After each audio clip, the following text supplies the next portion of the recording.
6 years ago, Harry and Meghan stood in front of the world and made a promise. Not a vague politician-style promise, a specific one, with details, with a plan. They said, "We are stepping back from the royal family. We will become financially independent. We will live a private life on our own terms, and we will use our platform to change the world." That was the pitch. That was the deal they made, with the public, with the press, and, honestly, with themselves. So here we are in 2026. Let's open the books. Let's go back to every major claim, every headline quote, every bold statement, and see what actually happened. Not what the tabloids say happened, not what Sussex fans say happened, what the receipts say happened. Because here's the thing. You don't need to hate Meghan Markle to find this story fascinating. You don't need to love the royal family to see why it matters. This is just a story about a bet, a very public, very expensive bet. And by now, we know enough to judge whether it paid off. If you've been following this story since the beginning, and I know most of you have, this video is your moment. The moment where everything clicks into place. Stay with me, because by the end, you will see the full picture, and it is something else. Let's go back to January 2020. The announcement came on a Wednesday evening. Harry and Meghan posted a statement on their Instagram before telling the Queen, before briefing the palace, before giving anyone a heads up. It was abrupt, it was bold, and it was unmistakably deliberate. They used the phrase "step back," not "step down," not "leave." Step back, as if they were planning to remain part of the family, just at a slight angle, a side door, 1 foot in, 1 foot out. The statement talked about carving out a progressive new role. It mentioned working toward becoming financially independent.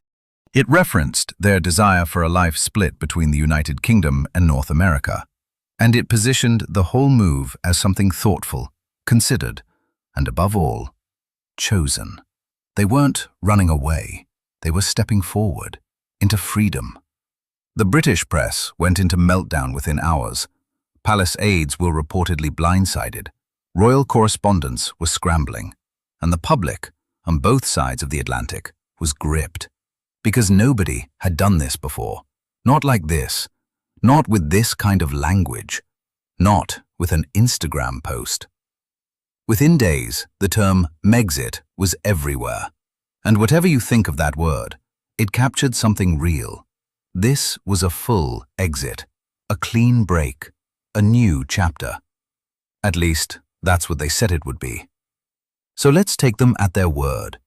Let's hold up every promise against what we now know, starting with the one that was always at the center of everything: the money. In March 2021, Meghan told Oprah Winfrey and roughly 50 million viewers worldwide that the couple had had their security and their funding cut off by the palace. She described a moment of real financial vulnerability. Harry confirmed it. They painted a picture of a family that had pulled the rug out from under them, leaving them exposed. Now, that interview aired while Harry and Meghan were living in a $14 million mansion in Montecito, California, gifted to them by their friend Tyler Perry. So the cut-off framing raised a few eyebrows. But the broader point they were making was clear. They needed to build something of their own. And they were going to. And to be fair, they moved fast. By the spring of 2021, the deals were rolling in. Netflix signed them to a multi-year content production deal reportedly worth in the region of $100 million. Let that number sit for a second. $100 million. For a couple who had been working members of the royal family less than 18 months earlier. Whatever you think of Harry and Meghan, that is an extraordinary number. That is a vote of confidence. That is a streaming giant betting big on the Sussex brand. Then came Spotify, a podcast deal. also reportedly worth around $25 million. Meghan's show, Archetypes, launched in the summer of 2022. It debuted at number 1. It featured A-list guests, Mariah Carey, Serena Williams. The early buzz was genuine. From the outside, the business empire looked like it was being built in real time, and the people who had written them off, and there were many, started to look like they might have to eat their words. Here's where the timeline gets interesting. Spotify cancelled Archetypes after 1 season. The partnership ended in 2023, less than 2 years after it launched. Spotify's head of podcast innovation reportedly described the relationship in terms that were not exactly glowing. The shows that were promised beyond Archetypes never materialized. $25 million. 1 season. Done. Netflix took longer to unravel, and it hasn't fully unraveled, to be clear. But the content pipeline has been thin. Their Harry and Meghan documentary series landed at the end of 2022 and generated enormous attention and real controversy, because several claims made in it were immediately disputed by people present at the events described. After that, a polo documentary that drew a fraction of the audience, a lifestyle show from Meghan, with Love Meghan, that launched in early 2025 and underperformed significantly against Netflix's expectations, according to multiple entertainment industry reports. The $100 million deal is believed to have produced far less content than the streamer originally anticipated. Whether it gets renewed in any form and on what terms is something Netflix has been conspicuously quiet about. Now let's be precise here, because this matters. Harry and Meghan are not broke. They are not struggling. The speaking circuit alone, Harry commands fees in the range of $80,000 to $100,000 per engagement, means the income is real and ongoing. Meghan's lifestyle brand, As Ever, launched in 2025 and sold out its initial product runs, which is a genuine commercial success by any measure. But here's the question they asked us to ask. They didn't say, "We'll be comfortable." They said, "Financially independent." They implied a media empire. They sat across from Oprah and described a vision of a self-sustaining operation that would allow them to do good in the world without needing anyone's help.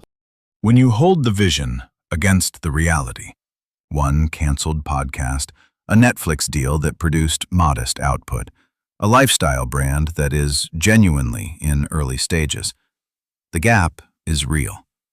Not catastrophic, not ruinous, but real. And that gap is the story. Because the Sussex business model was never just about money. It was about proof. Proof that they could do it on their own. Proof that leaving the royal family wasn't a fall, it was a launch. And the question of whether that proof has arrived is still, in 2026, genuinely open. Which brings us to the second promise, the one that was always going to be the hardest to keep. The private life. Let's go back to that original statement one more time. January 2020.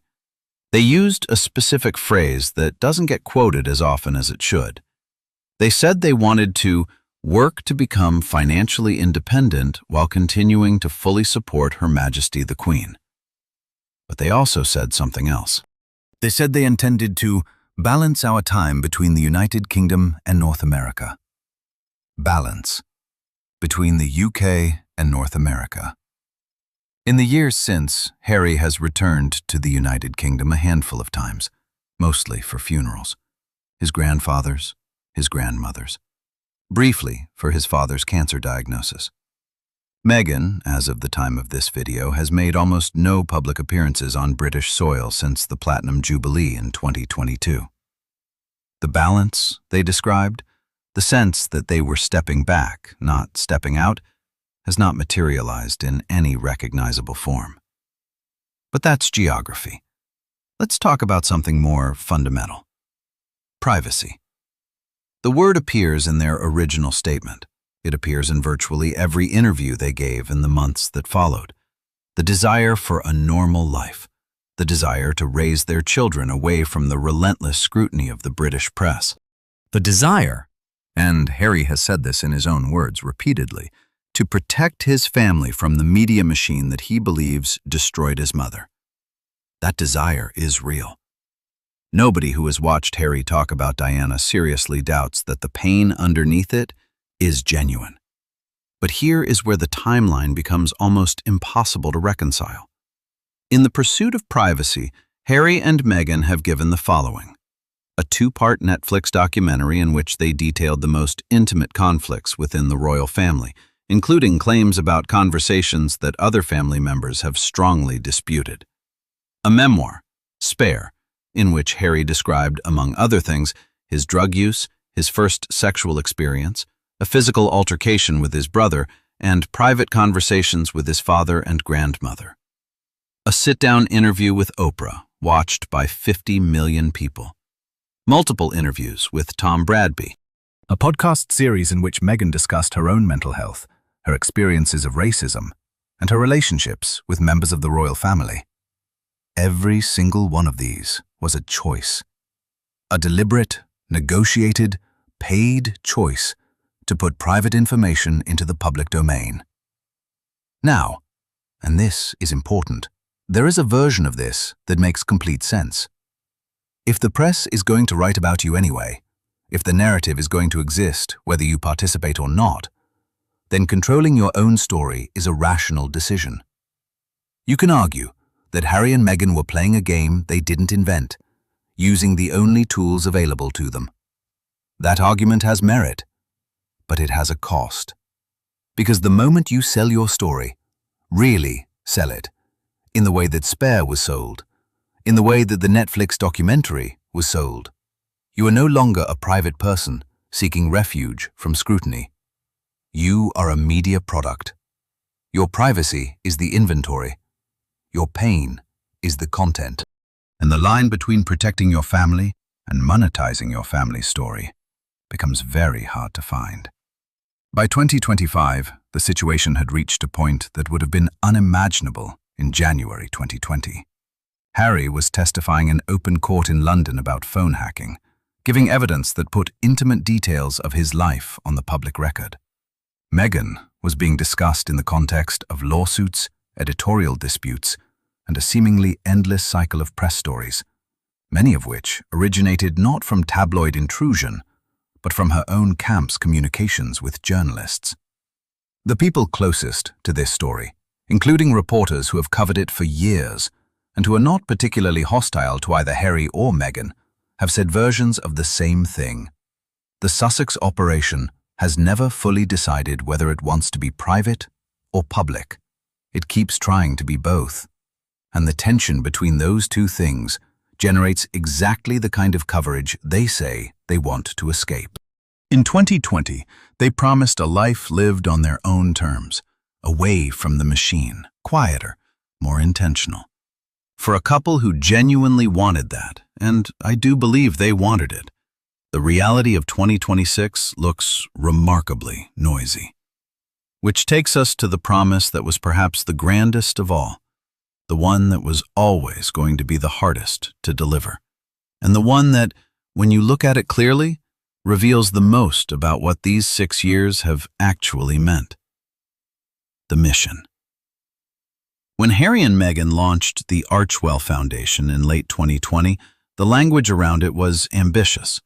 This was not going to be a celebrity vanity charity. This was going to be an organization that drove systemic change. The name itself, drawn from the Greek word arche, meaning source of action, was chosen deliberately to signal depth of purpose. Their stated areas of focus included mental health, gender equality, media misinformation, and support for communities affected by natural disasters. They hired serious people. They partnered with credible organizations. And in the early years, Archewell did produce some tangible work. A partnership with World Central Kitchen, mental health initiatives in various countries, a digital safety program focused on protecting young people online. If you want to be fair about it, and we should be, none of that is nothing. A foundation that raises money, makes grants, and draws attention to causes it cares about is doing something real, even if it isn't changing the world. But here is where the promise meets the record. In 2023, Archewell Foundation's publicly available tax filings showed that the organization had given out approximately $1.5 million in grants in the previous year. $1.5 million. From a couple whose Netflix deal alone was reportedly worth $100 million. Now, foundations are not judged solely on their grant-making. Operational costs, staff, programming all count. And the foundation is young. These things take time to build. But when you made the kind of noise Harry and Meghan made about their mission, when you positioned yourselves as people who had walked away from palaces and privilege specifically to do good in the world, $1.5 million in grants is a number that asks to be put in context. Compare it to the Clinton Foundation in its early years. Compare it to the Gates Foundation at a comparable stage of its development. Compare it even to smaller celebrity foundations run by people making a fraction of what the Sussexes reportedly earn. The scale of the giving has not matched the scale of the rhetoric, and the rhetoric has continued. In 2024 and into 2025, both Harry and Meghan gave speeches about online safety, about the damage social media causes to young people, about the urgent need for platforms to be held accountable. The speeches were polished. The cause is genuinely important. Meghan appeared at events alongside other advocates and spoke with visible passion about protecting children from harm online. The same Meghan who built her public profile on Instagram. The same Meghan whose lifestyle brand depends entirely on social media engagement for its reach. The same Harry who gave a speech about the dangers of online misinformation while sitting atop a content deal with one of the world's largest media companies. Again, you can hold both things at once. You can care about a cause and also benefit commercially from the ecosystem you are critiquing. People do this all the time. But when your entire brand is built on authenticity, on the idea that you chose principle over privilege, the contradictions land differently. The mission was supposed to be the justification, the thing that made the whole departure make sense. Not just for the public, but for Harry himself, a man who has spoken, movingly and at length, about needing his life to have meaning beyond the institution he was born into. The mission was the answer to the question, what was all of this for? In 2026, that question is still waiting for a fully satisfying answer. And that is not nothing. Because Harry and Meghan are still relatively young, Archewell is still operating, the brand is still building, the story is not over. But 6 years in, the gap between what was promised and what has been delivered, across the finances, the privacy, and the mission, is wide enough to see clearly. And that is worth understanding. Not to punish them, not to celebrate their difficulties, but because the Sussex story is, at its core, a story about what happens when two people bet everything on a version of themselves that the world may not be ready to buy. The final reckoning is coming up next. So here we are. 6 years, 3 promises, and a mountain of receipts. Let's put the full picture together, because taken separately, each piece of the Sussex story is complicated. Defensible, even, depending on where you stand. The Netflix deal wasn't a failure. It was mixed. The foundation isn't a scam. It's just small relative to the noise around it. The privacy issue isn't hypocrisy exactly. It's a contradiction that a lot of public figures live with. But when you line up all 3 promises side by side and look at them together, that's when the pattern becomes impossible to ignore. In January 2020, Harry and Meghan presented a coherent vision: financial independence through media and philanthropy, a quieter life away from institutional pressure, a mission that would justify the sacrifice. 3 pillars, 1 story. By 2026, each pillar has shown serious cracks. Not collapse, cracks. The money is real, but the empire never materialized. The quiet life never came. in part because they kept choosing the microphone, and the mission, the thing that was supposed to make sense of everything else, remains more promise than proof. Now I want to say something that might surprise you, given everything we've just been through.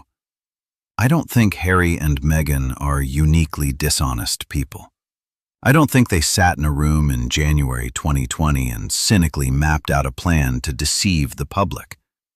I think something more interesting and more human happened. I think they believed it. I think, in that moment, they genuinely saw the future they were describing, the independent life, the meaningful work, the freedom. The problem is that the version of themselves they promised the world was built on assumptions that didn't hold. They assumed the Sussex brand would carry the same weight outside the institution as it did inside it. It carries weight, but not the same weight. They assumed that stepping back from royal duties would mean stepping away from royal scrutiny. It meant the opposite. And they assumed that having a platform and having a mission were the same thing. They are not even close to the same thing. What makes this story genuinely worth understanding, and I mean this, is that it is not really about Harry and Meghan at all. It is about what happens when identity becomes a product. When the story you tell about yourself is also the thing you are selling. Because once that happens, every gap between the story and the reality becomes a headline. Every contradiction becomes ammunition. Every stumble gets replayed and dissected and monetized by the very media machine you said you were escaping. Harry talked about this in Spare. He talked about the trap, the cycle, the sense that no matter what he did, the press would find a way to make it ugly. And he is not wrong that the trap exists. But what the last 6 years have shown is that you cannot simultaneously be inside the trap and above it. You cannot sell the story of your own suffering and also claim the suffering is being exploited. At some point, you have to choose. And that choice, that fundamental, unresolved choice between authenticity and ambition, between privacy and platform, is the thing that has defined every chapter of the Sussex story since Montecito. It is the engine of the drama. It is the reason we are still talking about them in 2026 when, if the original plan had worked, we probably wouldn't be. Here is the question I want to leave you with, and I want you to actually think about this, not just scroll past it. If Harry and Meghan had done it differently, if they had genuinely gone quiet, genuinely stepped back, genuinely built something modest and meaningful without the documentaries and the memoir and the constant media presence, would they be happier? Would they have more impact? Would the Archewell Foundation be doing more good in the world if it wasn't also carrying the weight of being a brand? I think the honest answer is probably yes.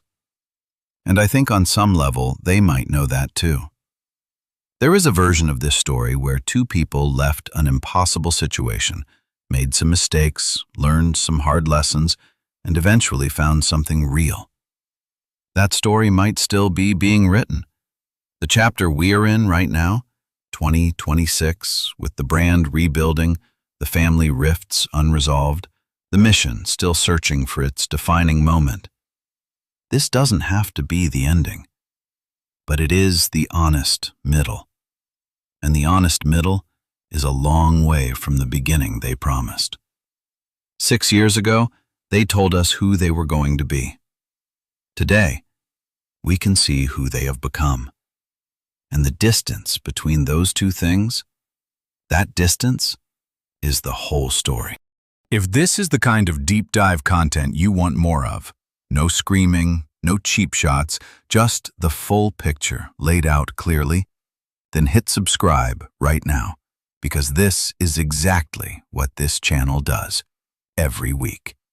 And if you've been watching since the beginning of this video, drop a comment below. Do you think the Sussex story still has a redemption arc?